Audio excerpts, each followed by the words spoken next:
Bienvenidos otra vez a este programa, a este espacio de información que habíamos iniciado la semana pasada, tratando de acercarle los contenidos precisos, concretamente sobre el tema de la electricidad. Habíamos dejado el lunes pasado bien claro los diferentes agentes que intervienen en el mercado eléctrico. Habíamos hablado de la dualidad del mercado libre y del mercado regulado. Habíamos hablado también de algunos consejos orientativos para saber cuál era la mejor opción a la hora de que ustedes como consumidores pudieran elegir entre un mercado libre y un mercado regulado. Y hoy pues continuamos nuevamente con los aspectos más prácticos de esta programación que hemos preparado desde la Oficina de Información al Consumidor en colaboración con Canal 2000, para hablarles y acercarles a ustedes contenidos sobre la factura y también sobre consejos precisos que conviene tener en cuenta a la hora de contratar. Espero que les sea de interés y les sea sobre todo de utilidad en esta opción que hemos elegido de acercarles la información de la Oficina Municipal de Información al Consumidor a través de sus pantallas y directamente en su casa.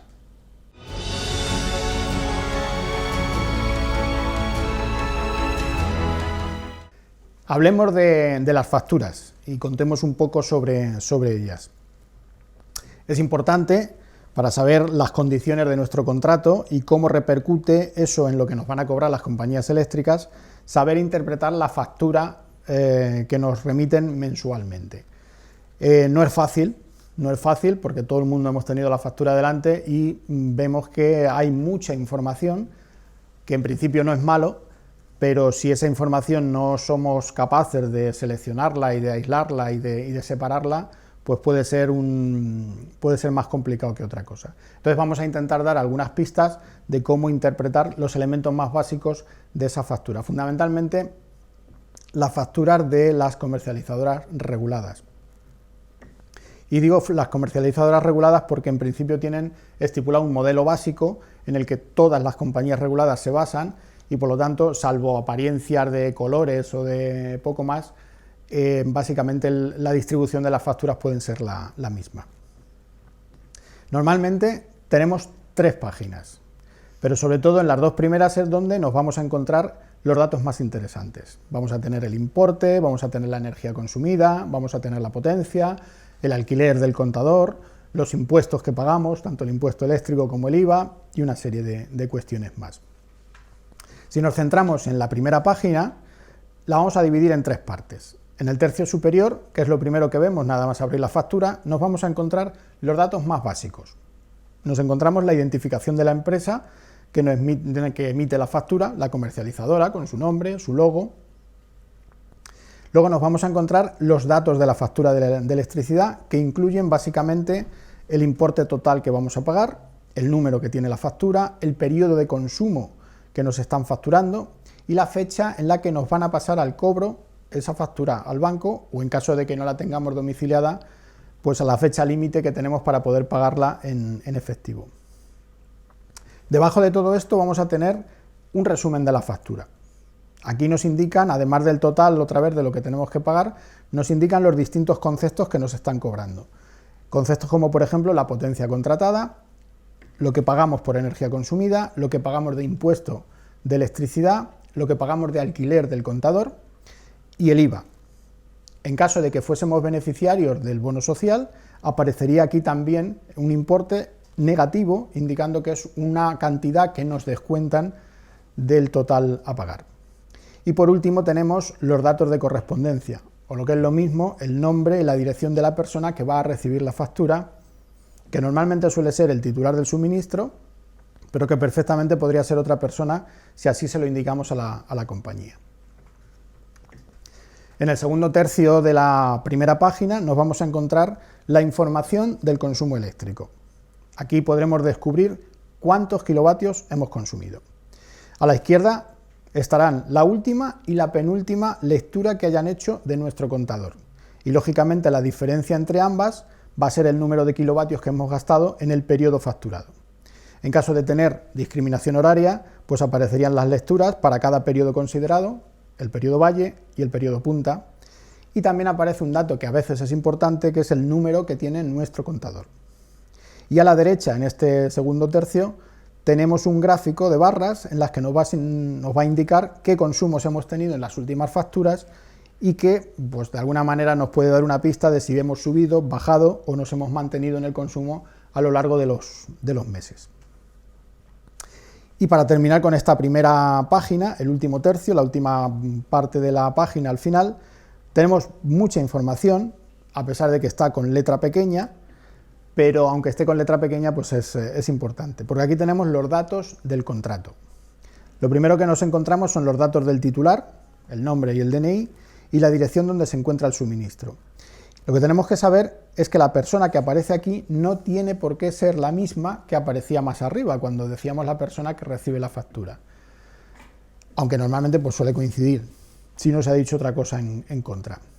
La dirección del suministro es aquella en la que está el contador y que tampoco tiene por qué ser en la misma donde recibamos las facturas. Yo puedo tener un contador en la calle La Carrera y recibir las facturas en la calle Emilio Nieto. Bueno, ¿por qué? Porque vivo allí y tengo otra casa en otro sitio. Es importante, y esto sí que hay que dejarlo claro, que las direcciones, tanto la de correspondencia como la del suministro, estén actualizadas y somos nosotros, las personas consumidoras, los que tenemos que comunicar los cambios a la empresa, porque podríamos no recibir las facturas si no tenemos la dirección correcta, o tener algún problema en las contrataciones o en el bono social si la dirección del suministro no es la correcta. Más abajo nos encontramos con datos importantes. Seguimos en el tercer tercio de la primera página. Es el tipo de contrato. Aquí nos indica el precio que nos aplican. Al ser una empresa regulada será el PVPC, precio voluntario al pequeño consumidor, aunque podría ser otro precio variable dentro de las empresas reguladas, pero en principio este podría ser el más habitual y el más recomendable. Y además nos indica si nuestro contador es inteligente y que toma las lecturas por hora, con lo cual vamos a saber que estaremos pagando en cada hora el precio estipulado para ese periodo. También nos encontramos con algo que llaman peaje de acceso, que podrá ser 2.0A o 2.0 DHA. Esto significa si tenemos o no tenemos la discriminación horaria, de forma que tendríamos un solo periodo donde nos cobrarían a un precio medio todo el día, o dos periodos con precios más baratos en el valle y precios más caros en la punta. Y a continuación un dato fundamental en nuestra instalación, que es la potencia contratada. Este valor básicamente nos va a determinar la capacidad que tendremos o que tiene nuestra instalación para conectar o utilizar diferentes aparatos de forma simultánea y lógicamente va a influir en el coste de nuestra factura. Y por último, en este sector tenemos el CUPS, que es el Código Universal de Punto de Suministro, que básicamente es el DNI de nuestro suministro eléctrico y que es importante tener siempre a mano cuando consultemos o reclamemos algo a la compañía. Si continuamos un poquito más abajo, nos encontramos con una información valiosa e interesante, aunque no es la que más resalta, todo hay que decirlo, y son los datos de contacto con el servicio de atención al cliente de la compañía. Nos ofrecen un correo electrónico, nos ofrecen una dirección postal y algo importante, un número de teléfono que además tiene que ser gratuito, tiene que ser un número 900 seguido de lo que sea. Y tiene que ser gratuito porque la energía eléctrica, las empresas de energía eléctrica son servicios o suministros básicos y por norma, desde además algo recientemente publicado, esas empresas tienen que tener servicios de atención al cliente, teléfonos de atención al cliente gratuitos. Y tenemos no solo el teléfono de la comercializadora, sino también el de la distribuidora, que es la que recibiría los avisos sobre averías o fallos en el suministro. Y para rematar este último tercio, pues tenemos los datos bancarios, donde vamos a tener domiciliados el pago de las facturas, o en caso de no tener domiciliación, nos aparecería un código de barras con el que podríamos pagar en efectivo en algunos bancos o en las oficinas de correos. Los datos bancarios sabemos que no aparecen completos, siempre faltan los 4 o los 8 últimos dígitos por cuestiones de seguridad. Pasamos ahora a la segunda página de nuestra factura, que también la vamos a dividir en 3 partes, en 3 tercios, pero nos vamos a saltar el primero porque tampoco nos da una información especialmente relevante, y nos vamos a ir directamente al segundo que nos encontramos, que quizás es lo más complicado de entender. Es el detalle de la factura, ahí es donde está el meollo de la cuestión. Y básicamente aquí lo que tenemos es el desglose detallado de todo lo que nos van a cobrar. Primer detalle que nos encontramos: facturación por potencia contratada. Esto es lo que habitualmente se llaman los mínimos o la cuota fija de nuestra factura, porque se paga siempre, tanto si se consume mucho, si se consume poco o no se consume nada. Y esto se paga por la disponibilidad de tener el suministro y tener la capacidad de un uso de una potencia determinada en los aparatos que enchufemos simultáneamente. Va a depender del precio, de la potencia que tengamos contratada y, lógicamente, de los días que se incluyen en la factura, porque aunque las facturas inicialmente son mensuales, pero se cuentan por días y puede haber facturas con 28 días y facturas con 33. Entonces, por eso podemos encontrar variaciones entre unas y otras, cuando podríamos pensar que deberían ser los mismos importes en estas cuotas fijas. El segundo detalle que nos encontramos es la facturación por energía consumida. Esta es la cuota variable de la factura, porque depende de los kilovatios que hayamos gastado y que aparecerían en la primera página como consumo eléctrico, donde aparecían las lecturas. La operación básicamente es el número de kilovatios multiplicado por el precio de nuestra tarifa. Si tuviésemos discriminación horaria, pues tendríamos dos bloques de consumo: el bloque de lo consumido en el periodo valle o barato y el bloque de lo consumido en el periodo punta o caro. Hay que tener en cuenta que tanto el precio del kilovatio de potencia como el precio del kilovatio consumido está compuesto por dos partes. Una parte que es el peaje y otra parte que es el coste real. El peaje básicamente es la parte de impuestos que lleva ese precio y que la marca el gobierno, y el coste es lo que la compañía nos va a cobrar realmente por esos kilovatios.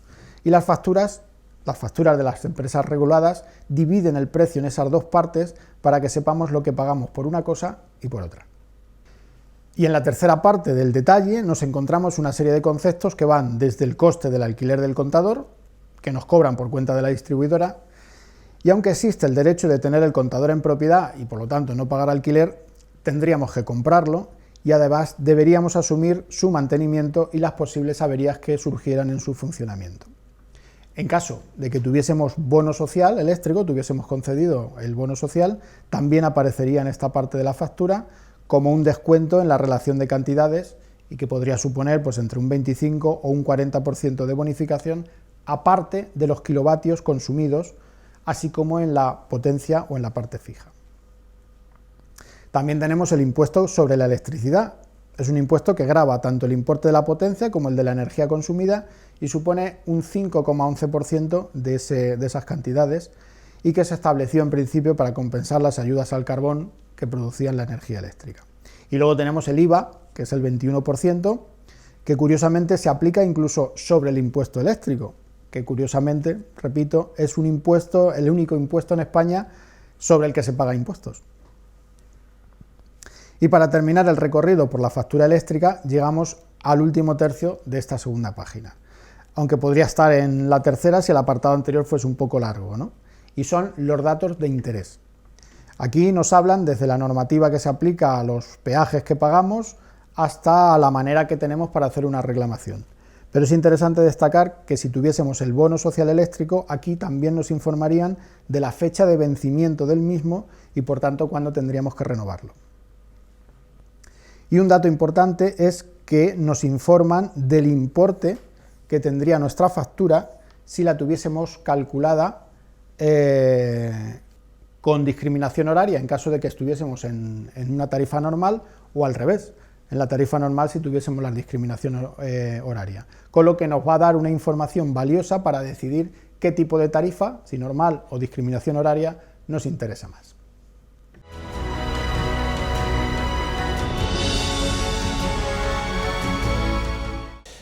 ¿Y qué es el bono social eléctrico? Pues el bono social eléctrico al que hemos estado refiriéndonos a lo largo de este programa es una bonificación a la que solo se puede acceder cuando se tiene contratado el precio voluntario al pequeño consumidor. Y, repetimos, en un contrato con comercializadora en el mercado regulado. Es una bonificación que tiene que solicitarla el consumidor o el cliente, es decir, no se aplica automáticamente, sino que tiene que rellenar una solicitud en el modelo oficial de la compañía, de la comercializadora, y tendrá que aportar la documentación que acredite los requisitos que se exigen.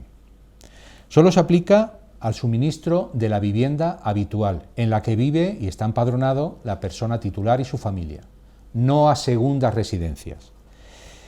Y una vez concedido, va a tener una duración de 2 años, salvo en alguna opción, como por ejemplo en el tema de familias numerosas, que será mientras dure el plazo de validez del título de familia numerosa.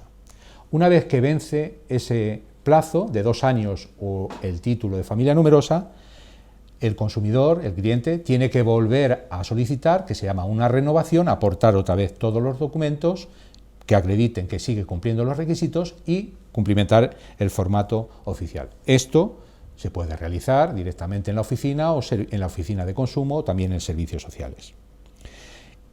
Bien, una vez que ya sabemos el procedimiento, los requisitos ¿cuáles son? Pues para acceder hay que cumplir fundamentalmente un límite, no sobrepasar un límite de ingresos declarados en el IRPF, en la declaración de la renta. Por ejemplo, señalando algunos casos, para pensionistas con pensión mínima de jubilación o incapacidad permanente, tienen opción a un 25% de descuento y podría ser un 40% si la pensión no supera los 7.520 euros. En el caso de los pensionistas, la bonificación solamente se va a aplicar a 1.932 kilovatios al año. El resto de kilovatios que supere esa cantidad se pagarían sin la bonificación. Otro caso, las familias numerosas. Las familias numerosas tienen opción a un 25% de descuento y tendrían un 40% si los ingresos familiares no superan 15.039 euros. El límite de kilovatios a los que se aplica la bonificación en las familias numerosas es el más alto, concretamente 4.140 kilovatios al año. Un tercer caso serían personas que se consideran una unidad unifamiliar o familias sin menores. Bueno, pues en este caso tendrían un 25% de subvención si los ingresos no superaran 11.279 euros. Ahora bien, si no superan la cuantía de 5.640 euros, esa bonificación sería mayor, de un 40%. Y en estos casos, el límite del consumo al que se aplica esa bonificación serían 1.380 kilovatios al año. Por tanto, hay límites de ingresos y también hay un límite de kilovatios a los que se aplica la bonificación.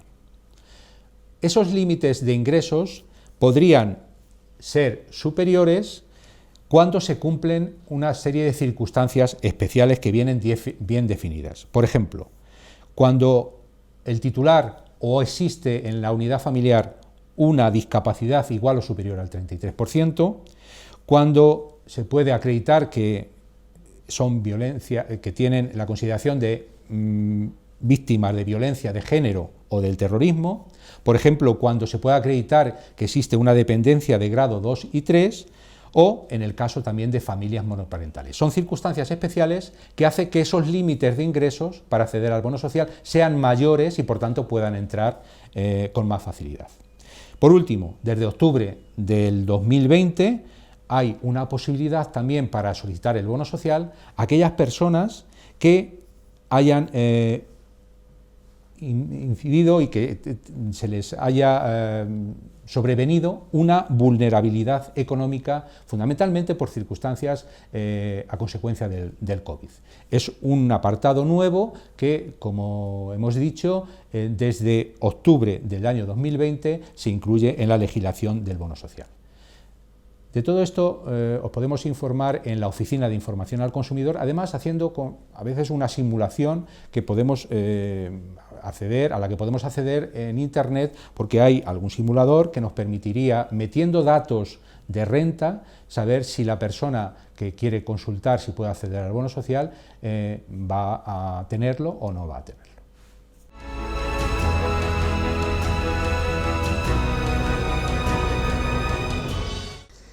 ¿Y qué es el bono térmico? Bueno, pues el bono térmico consiste en una ayuda directa para compensar los gastos de calefacción, agua caliente o cocina. Este es un bono que no hay que solicitarlo porque se va a aplicar automáticamente a todos aquellos consumidores y consumidoras que figuren como beneficiarios del bono social al 31 de diciembre del año anterior. Se va a percibir solamente en un pago, no es un pago único, lo vamos a recibir en la cuenta bancaria donde tengamos domiciliado el recibo de la luz, y si el recibo de la luz no lo tenemos domiciliado, pues nos van a pedir o nos van a exigir que demos un número de cuenta donde nos hagan este ingreso. Las cantidades que se pagan o que se abonan en este bono térmico van a depender pues, del tipo de consumidor y de la zona en la que se encuentre el suministro. La Solana básicamente está en lo que llaman la zona climática D, y los bonos que recibiremos o que recibirán los beneficiarios serán o bien de 67,56 euros para consumidores vulnerables o de 108,10 euros para vulnerables severos. Esta ayuda depende del Ministerio de Transición Ecológica, pero se abona a través de la Consejería de Desarrollo Sostenible de la Junta de Comunidades de Castilla-La Mancha.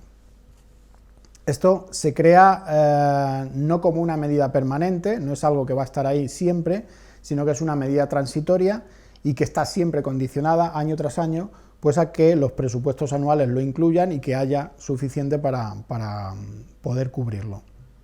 Y una cosa que sí hay que tener en cuenta, porque nos estamos dando cuenta de cómo está funcionando, el bono térmico se cobra como si fuese una subvención. No es lo mismo el bono social eléctrico, que te lo descuentan directamente en la factura y es un descuento en la factura, sino que esto se cobra como una subvención del Ministerio o de la Junta y que por lo tanto hay que declararlo. Hay que declararlo porque esto implicaría que tendríamos dos pagadores y eso nos obliga a hacer declaración de la renta. Porque si no, luego, en determinadas circunstancias, puede ser que Hacienda nos niegue datos tributarios por no haber hecho la declaración de la renta teniendo obligación de hacerla.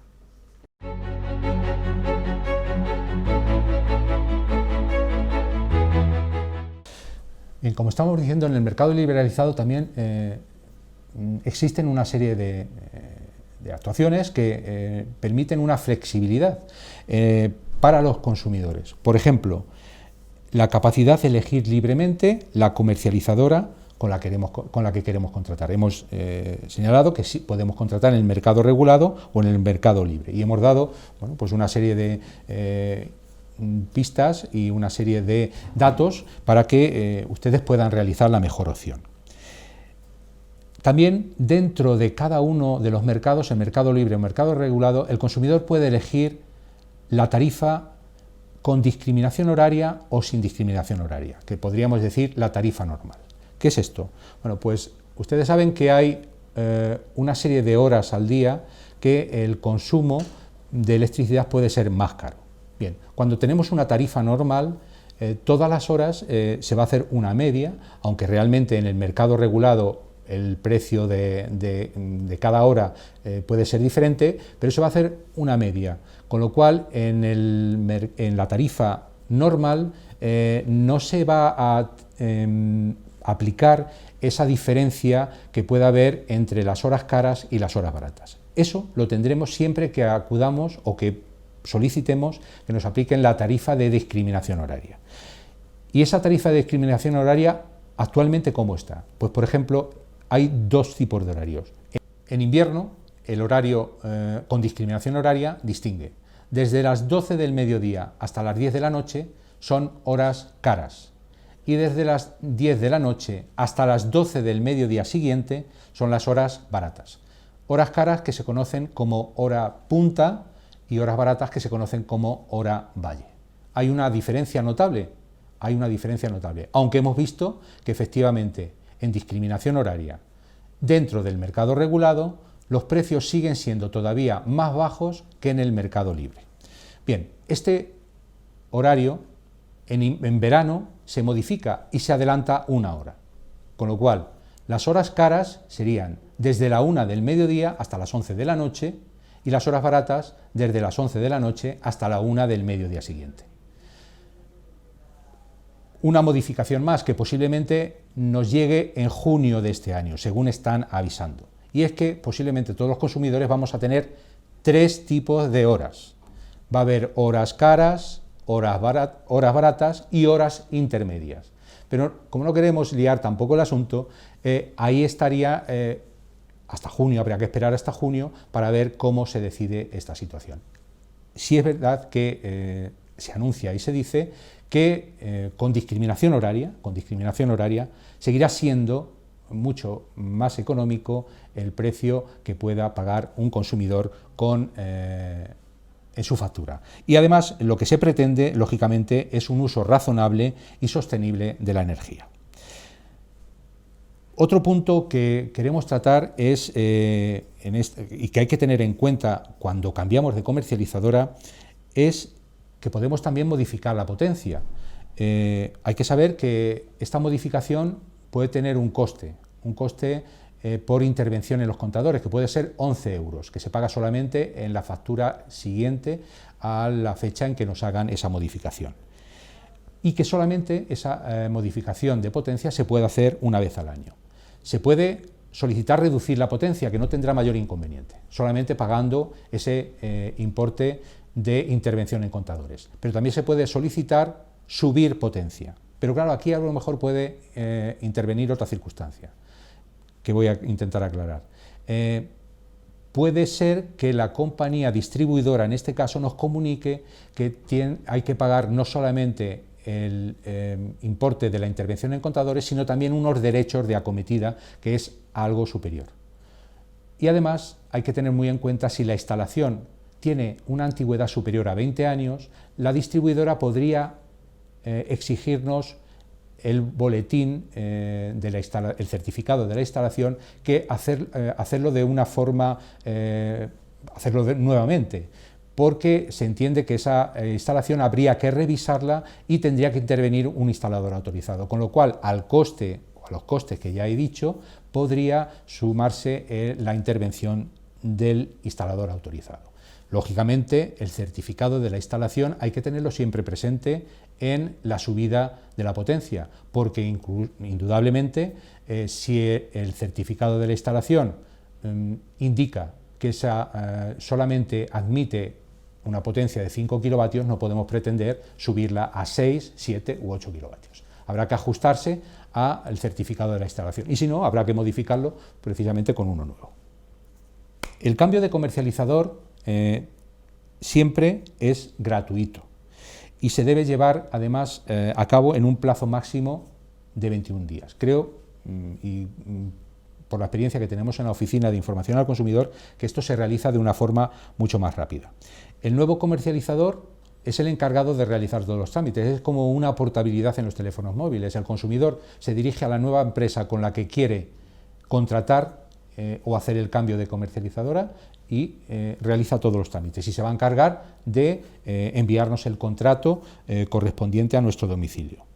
No obstante, a la hora de hacer un cambio del mercado libre al regulado, hay que tener en cuenta, primero, si existen compromisos de permanencia, porque los contratos en el mercado libre son anuales y a veces solicitar una baja anticipada de esos contratos del mercado libre podría tener una penalización. Por tanto, siempre hay que hacerlo con la información suficiente, llamar al comercializador en el que estemos, con el que nos está facturando y pedir la información de si va a haber alguna penalización. Conviene también asegurarse de que cuando uno cambia de comercializadora, si tenía en la anterior otros servicios adicionales, como por ejemplo los que hemos dicho de servicios de seguros, de protección, etcétera, pues que también se den de baja esos servicios para que no queden como resto que nos sigan facturando. Y al mismo tiempo, en la nueva comercializadora hay que tener la información suficiente para no contratar servicios adicionales si no es con el consentimiento, con la información clara y el consentimiento preciso, que puede ser por medio de la firma de un contrato en papel, pero también puede ser un consentimiento telefónico, como actualmente se están haciendo muchas de las contrataciones.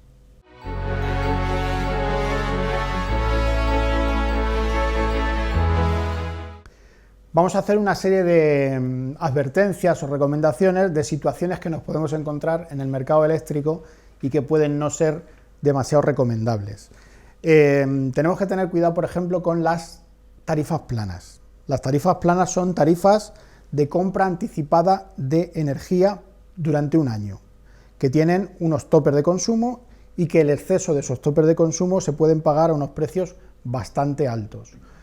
La ventaja que tienen estas tarifas planas es que todos los meses vamos a tener la misma cantidad, vamos a pagar la misma cantidad, con lo cual es una manera de presupuestar con cierta exactitud, pero tiene una desventaja y es el precio que podremos pagar si nos pasamos del tope de kilovatios que tenga nuestra tarifa y luego realmente el precio al que realmente estamos pagando los kilovatios dentro de esa tarifa, que tampoco nos lo aclaran y que si hacemos las cuentas nos podemos encontrar con precios bastante sorpresivos.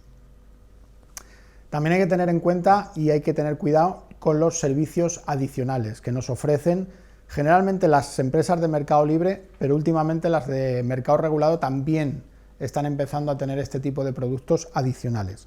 Son conceptos que no están relacionados directamente con el servicio de la luz.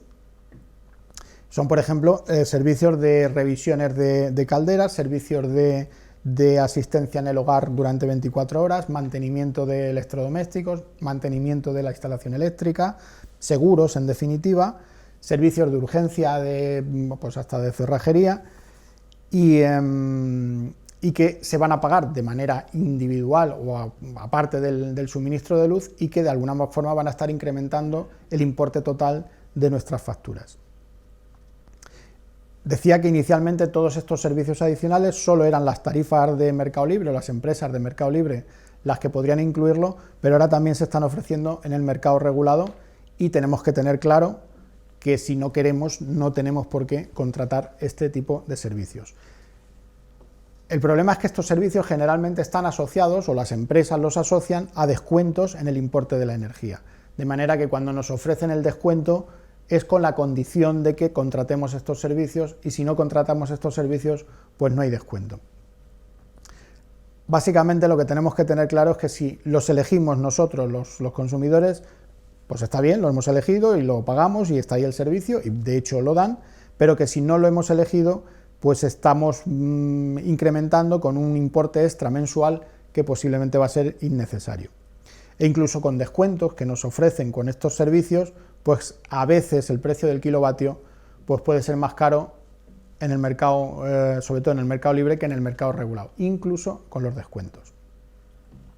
Hay una cuestión que ya no deberíamos preocuparnos, que es la comercialización puerta a puerta. Antes venían los comerciales de las distintas empresas, todas del mercado libre, y venían casa por casa ofreciéndonos con mejor o peor información pues la posibilidad de contratar el suministro eléctrico con ellos. Eso ya está prohibido, de manera que no pueden venir a casa, pero están proliferando las ofertas telefónicas que nos anuncian mejoras en el precio, mejoras en los servicios, descuentos en las facturas y que no siempre nos dan toda la información que nos debieran dar.